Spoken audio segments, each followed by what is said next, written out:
es que Heriberto Jara Corona tiene que renunciar a la gobernatura del estado. Plutarco Elías Calles ordena al Congreso que lo desafueren sin ninguna justificación y lo quitan de gobernador.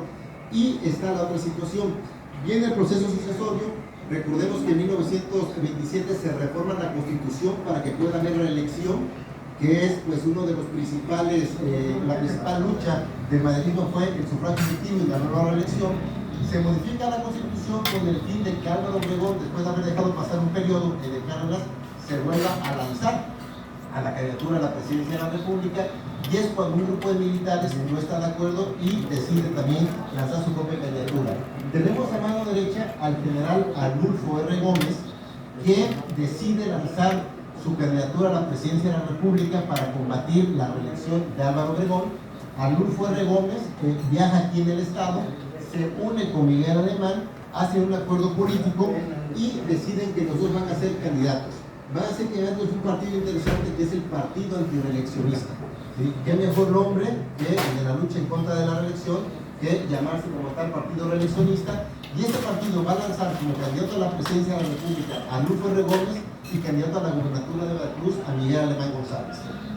Obviamente después viene pues una serie de movimientos por parte de los grupos contrarios al caísmo y al obregonismo. Se intenta que haya pues una movilización en contra del Cádiz de Obregón, incluso asesinarlos en los campos militares de Balbuena, y ya después de que logren sobrevivir, sí se pone en una situación bastante rígida, principalmente Calles, y ordena de inmediato la detención de Arnulfo R. Gómez y su fusilamiento.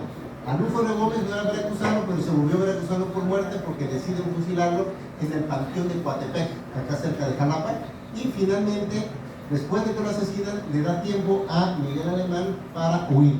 Pero antes de eso también se le lleva a cabo un proceso y también de manera ilegal se le desafuera como diputado local. ¿Sí? ¿Para qué? Para también procesarlo y posteriormente fusilarlo. Aunque él ya había sido militar retirado, no se le podía procesar en ese sentido, pero la situación estaba tan complicada que finalmente era lo de menos. La idea era también liquidarlo. Presidente, por favor. Entonces, ya una vez que huye, Miguel Alemán pasa una situación curiosa. Miguel Alemán González era masón, pertenecía a una logia masónica, y cuando ven que lo quiere detener el gobierno, la logia masónica de Jalapa decide apoyarlo, le da recursos económicos para que pueda huir. Se comunican con la logia masónica de Chiapas, ¿sí? Él es hermano masón y entre masones obviamente se apoyan. Se va a Chiapas, la logia masónica de Chiapas le pone todo el recurso económico, le pone los medios de transporte para que finalmente pueda huir a Guatemala en lo que acaba el gobierno de Plutarco Elías Calles.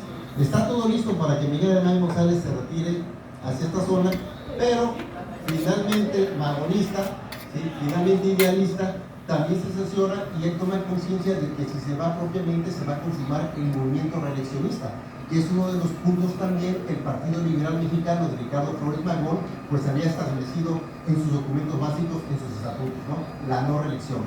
Es así que, a pesar de este apoyo de que podía huir, decide regresar al estado de Veracruz, decide regresar a la región de Acayucan, decide apoyar también el movimiento de Escobar, un militar de la zona norte del país, en contra de lo que va a ser la elección más adelante de Pascual Ortiz Rubio, que ellos la ven como una elección de Plutarco Elías Calles, ¿no? Finalmente ya no tiene el grupo armado que tenía al principio. Ya estamos hablando que pasaron prácticamente varios años después de que se había retirado de la vida militar.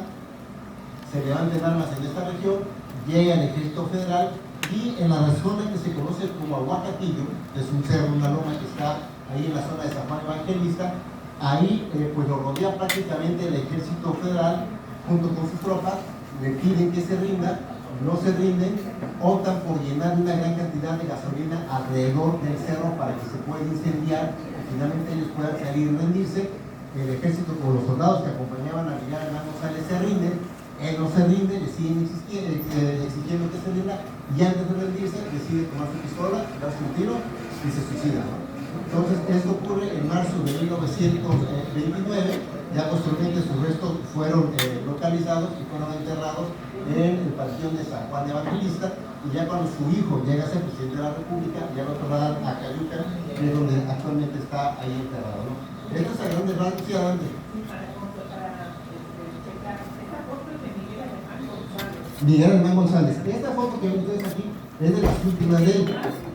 Es ya la etapa de él, no está tan grande, tiene 48 años, pero obviamente la huida, la escapada de demás ya está canoso ahí, si lo ven claramente, en comparación con las demás fotos. Es la última foto que se tiene de él, y pues muere joven, pero sí, ya vive cansado después de todo este recorrer que estuvo haciendo, ¿no?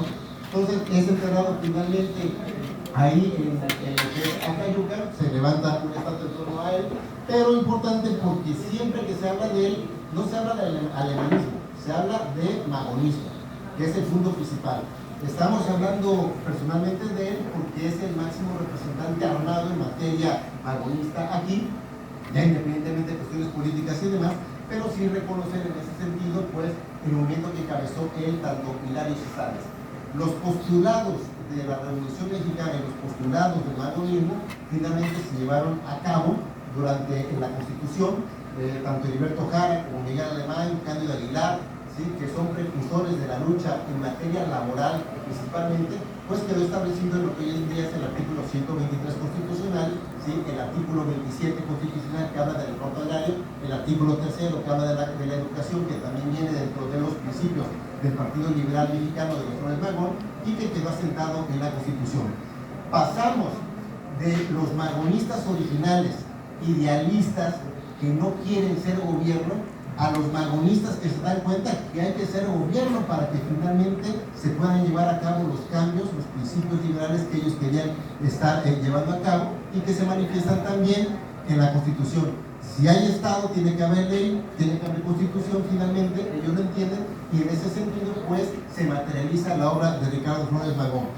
Para concluir rápidamente,